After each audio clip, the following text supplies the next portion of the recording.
Hello, everyone. I'm Betty, and I'd like to open up about a significant chapter of my life involving some intense challenges with my in-laws and my husband amidst navigating a divorce. I thought sharing this might resonate with those of you who have faced undue criticism from your in-laws. Let's go back to where it all started.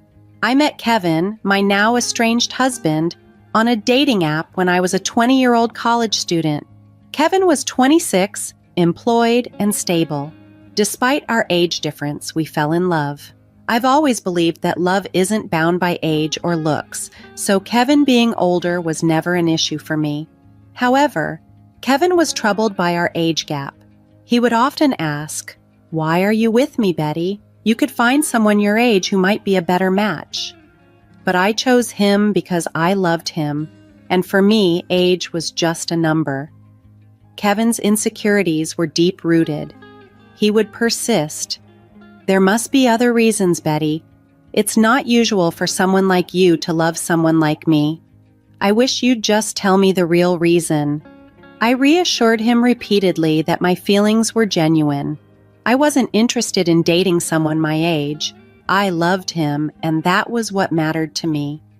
Despite my assurances, Kevin's self-doubt lingered, hinting at deeper self-esteem issues that seemed to have kept him single before we met. Eager to prove my genuine affection, I made it a point never to let Kevin spend excessively on me. While I was a college student managing my finances, I wasn't wealthy but made sure to buy him thoughtful gifts and handle my expenses. I always worked part-time jobs, ensuring I wasn't financially dependent on him. Kevin seemed to appreciate these efforts, but sadly, his insecurities didn't fade, and he continued to question the sincerity of my love, which deeply hurt me. It took 3 years before I fully understood the origins of Kevin's issues when I met his parents, Samuel and Charlotte. Samuel, Kevin's father, had a turn of fortune when he won the lottery, which dramatically changed their lives. This background gave me insight into the environment that shaped Kevin's perspectives and insecurities. After they won the lottery, Samuel and Charlotte bought a lavish house and wisely invested the rest of their winnings. Yet, their newfound wealth seemed to come with a sense of superiority. During our first meeting, Samuel often bragged, saying, "Not everyone makes it big like me. I was just a hard worker, and look where it got me. Do you realize how rare it is to win big in the lottery? Yet, I managed it on my first try." They were quite proud of their decision-making skills, often implying that Kevin, despite his college education, would never reach their level of financial success. Charlotte often suggested that Kevin's previous partners were only after his money, leaving him as soon as they were financially better off. They openly doubted Kevin's ability to make good decisions, which infuriated me. It seemed like Kevin's parents were painting every woman he dated as a gold digger, and over time, Kevin began to believe this narrative himself. This insinuation that I was just another gold digger became an embarrassing and hurtful part of their narrative. Fed up with their baseless assumptions, I stood up for both Kevin and myself. "I'm sorry, but I have to disagree with you. Kevin has worked hard to establish his career, and in time he will achieve even greater success." But Samuel retorted, "Well, that doesn't change the fact that women only want him for money. The money we have is ours, but Kevin does co-own the house. Eventually, it will be his. Every time these girls see our $350,000 house, I swear they just see dollar signs." I couldn't hold back. "I can't speak for Kevin's past relationships, but I'm certainly not in this for the money. I love your son, and that's why we're together. I have no interest in your house." Charlotte then said, "Don't worry, Betty. Sometimes it's hard to accept that people can be successful and live in nice houses. You live in a small rented apartment with roommates. You might start desiring it after spending time around our house too." Their comments pushed my patience to the limit, and I was on the verge of losing my temper. Kevin heard everything but chose not to respond or defend himself. instead steering the conversation in a different direction. His indifferent attitude on our way home took me by surprise. After a particularly tense visit with his parents, I decided it was crucial to address the issue directly with Kevin. Kevin, your parents are being unfair and hurtful towards both of us. Why didn't you stand up for me? Kevin sighed, his frustration evident. What did you expect me to say, Betty? My past isn't exactly encouraging. I've been used before by people who only saw my parents' wealth, making plans for when they would inherit the house. Even if they were wrong before, that doesn't mean they're wrong about everything. I felt a pang of hurt. Even if those women were after your money, that doesn't mean I am. It hurt that you stayed silent while your family insulted me. Kevin looked conflicted. You know my family is wealthy now, and maybe they have a point. I'm not accusing you of having bad intentions, but I can see why it might look questionable to others. You don't have parents, and because of that, you might seem more reliant on my inheritance. His words were almost too much to bear. What you're suggesting is absurd, Kevin. I've never pressured you to spend on me. Not having an inheritance does not make me a gold digger. Kevin remained stubborn, unwilling to see my perspective. I love you, and that's what matters. Let's not argue about this anymore, he said, dismissing the need for further discussion. While some might have taken comfort in his declaration of love, I couldn't shake the feeling that he still harbored doubts about my intentions. I tried repeatedly to discuss it, even suggesting therapy to help him see things more clearly, but he refused, insisting there was nothing wrong. As time went on, I began distancing myself from his family.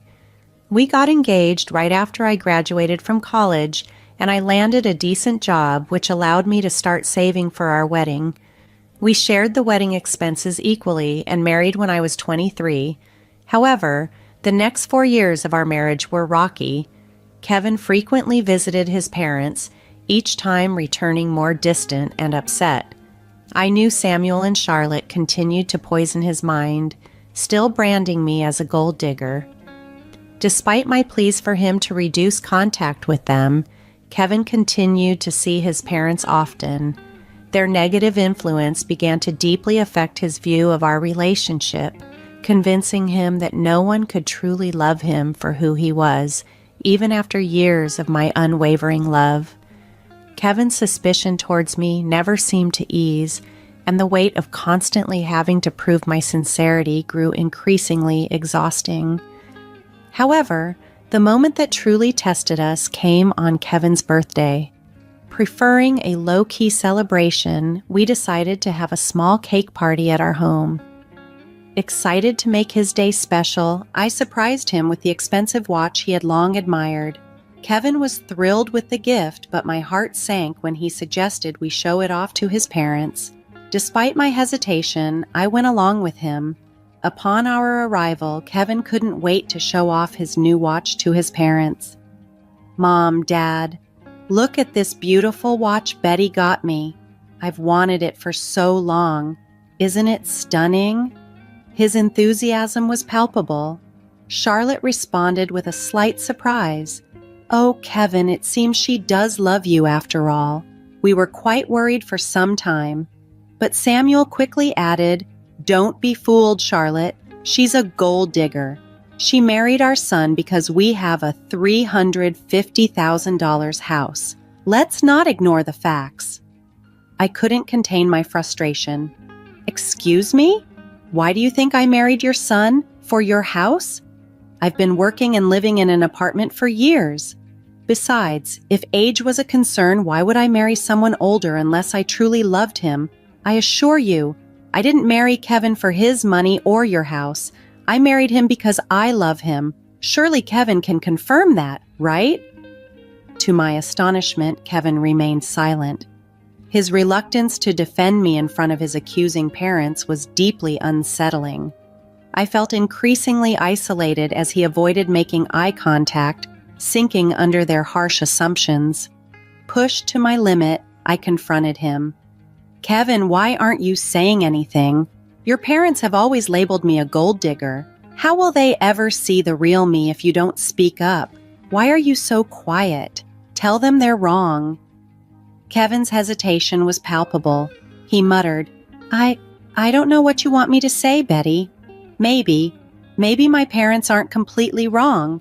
There might be a possibility that—" His words trailed off, but the implication was clear. This doubt, this inability to stand by me, was more than just a simple misunderstanding. It was a fundamental crack in the foundation of our relationship, casting a shadow over our love and my place in his life. In Kevin's birthday celebration, which quickly turned sour, I was astounded by the accusations flying my way. "Are you serious right now, Kevin? You believe I married you for your assets?" His parents chimed in, their suspicion clear. "Oddly, you've never thought about buying a house, isn't it?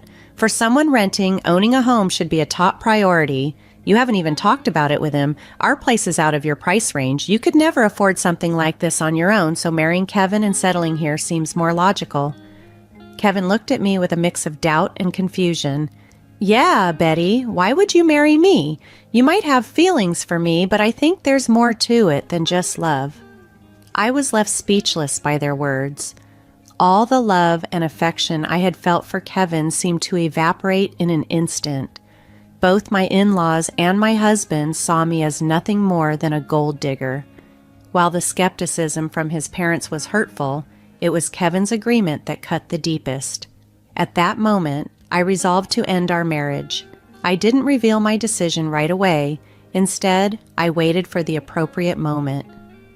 Once Kevin and I were back home, I contacted a lawyer and began the divorce process. The lawyer assured me that everything would be prepared within a week.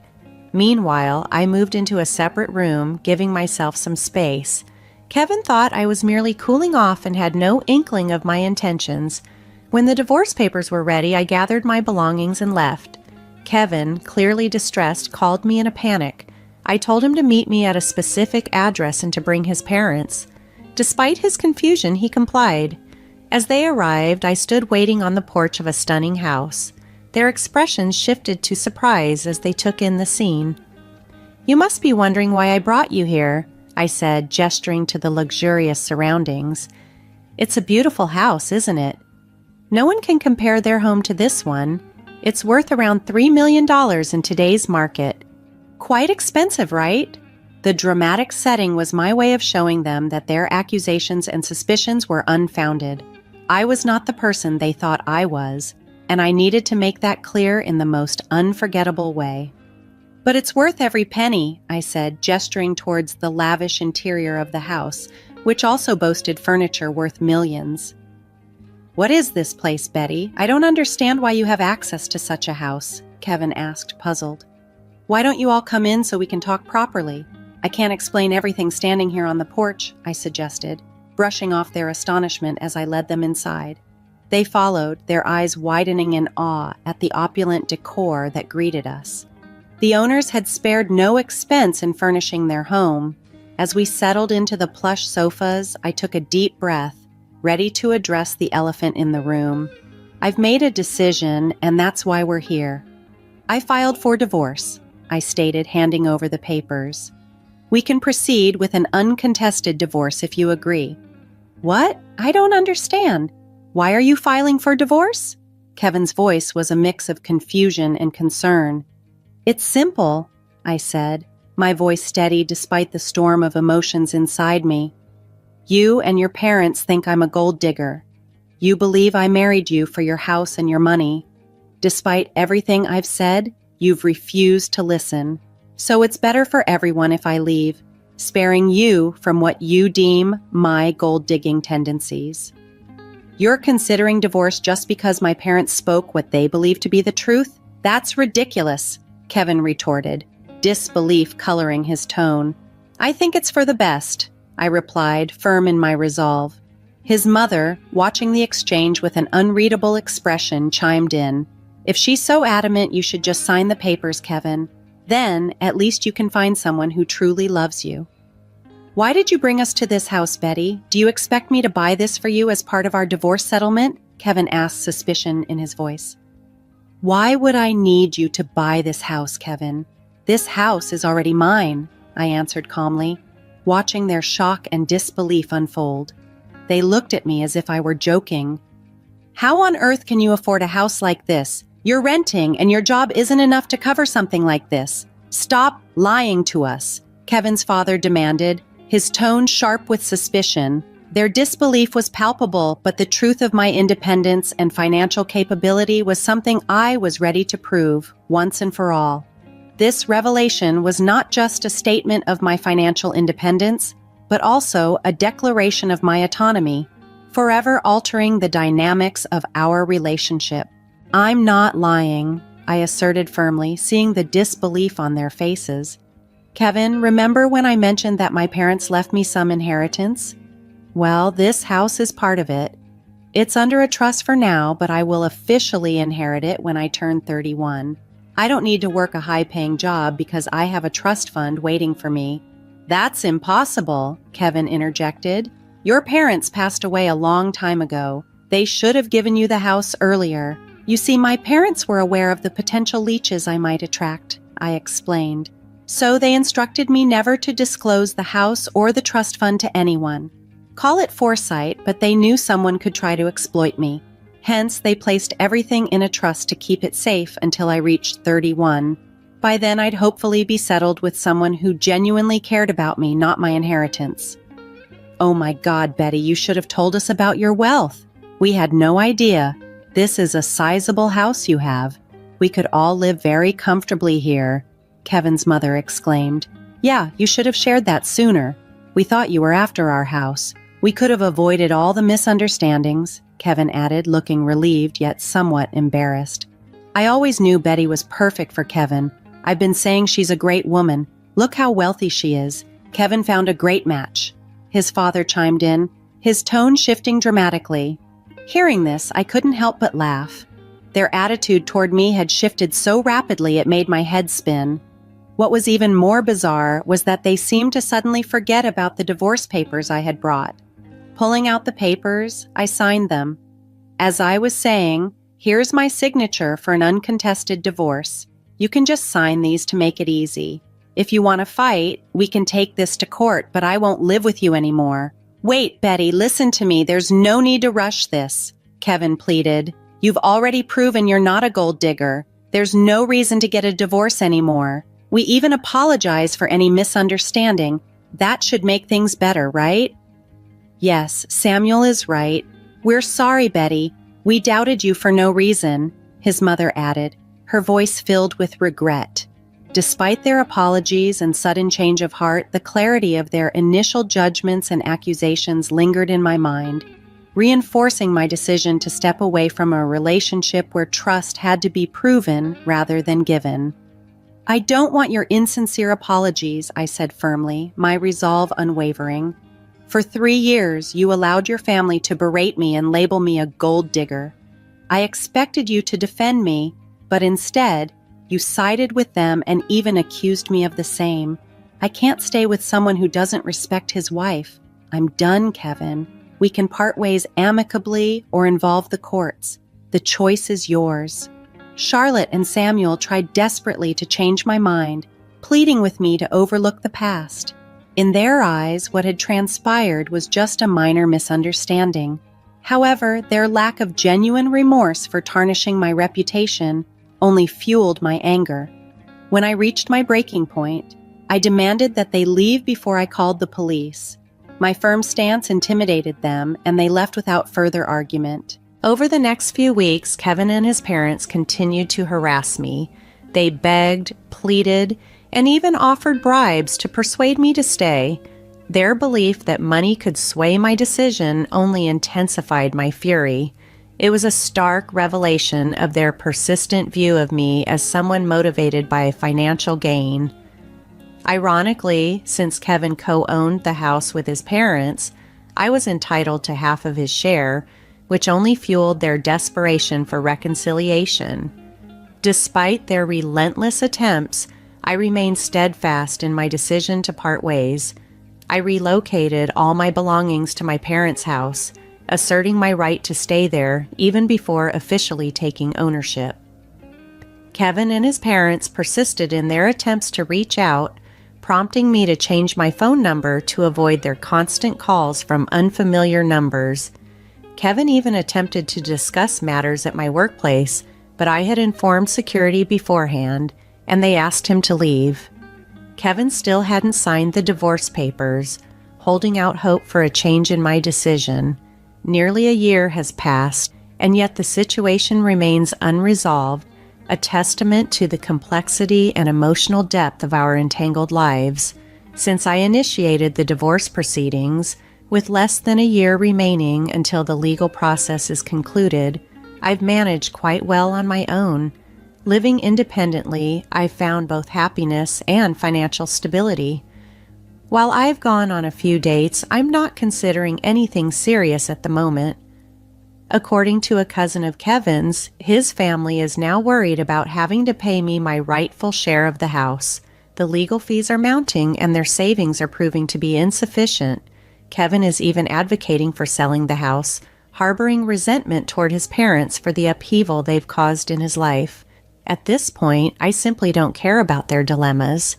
My only goal is to be free from that toxic family and move on with my life, leaving the chaos and negativity behind.